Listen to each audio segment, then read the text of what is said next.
Hey guys, a bit of a late start today, but so these are the 4 posts that we have. So this frame is entirely out of 5x5s.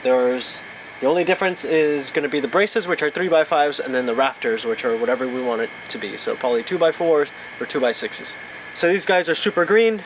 I haven't done anything to them. First thing we're going to do is going to cut off the end so that they're nice and clean, and then get started working on the tenons. I think if we do the tenons today, we'll be in good shape to finish the frame by next weekend. So alright, nothing special about these guys. It's just going to be a 3.5-inch tenon that's centered, and then after that we can establish where each post is going to go and how the rest of the joinery is going to look on these posts.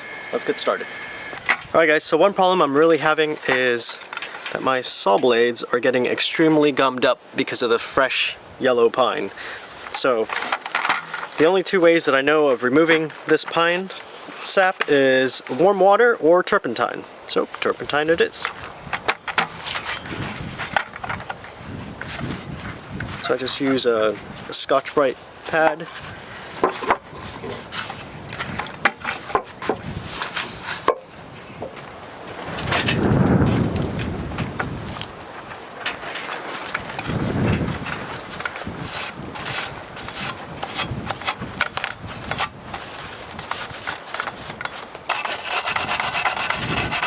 So it's not going to leave your blade 100%, but it'll remove a lot of that stuff that's really caked on there.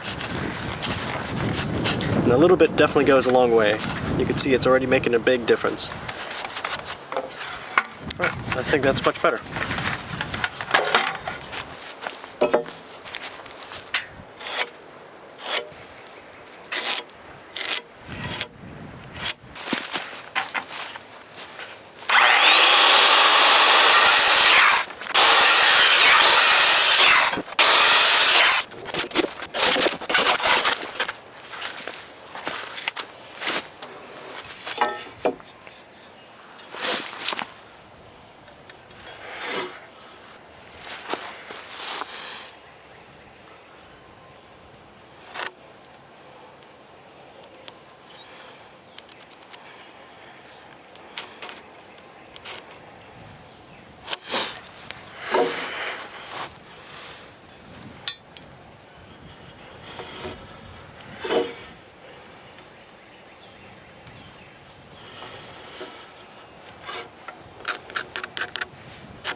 Hey guys, checking out for the day. So I got 4 tenons done today, and it may not seem like a lot, but these are high quality tenons, and I'm happy with them. Somebody was saying that they don't need to be the prettiest tenon around. Well, I would agree in most cases, but in this situation, this frame is not going to stay up permanently. It's going to be up a demonstration frame. So I want people to kind of ooh and ah and ogle at the different joinery and how nice it all is, because you know, this is kind of like our content marketing kind of thing. So we do have timber frame classes, and so this frame is going to be my traveling frame. I'm going to put it on, I can load it up on the back of my trailer and take it to wherever I want to go for whatever event. Yeah, 4 tenons, I'm actually going to say that I'm quite surprised at how fast it went, because considering when I was doing the smaller tenons, it took forever because of the fact that I was having to clamp and unclamp the pieces just to rotate them and work on both sides. Whereas this guy, because it's 12 feet long and 5x5, it weighs enough that, maybe not. As I'm working the cheeks and I'm pushing on it with the chisel, it's not moving around on me. So it had a lot of stability for me to be able to get that work done. Next thing on this piece is reductions and mortises for all the other joinery that goes on here. And of course that also has its own reductions. But with a new router bit that I have, that's I think about maybe 3/4 of an inch in diameter, should get those reductions done fairly quickly.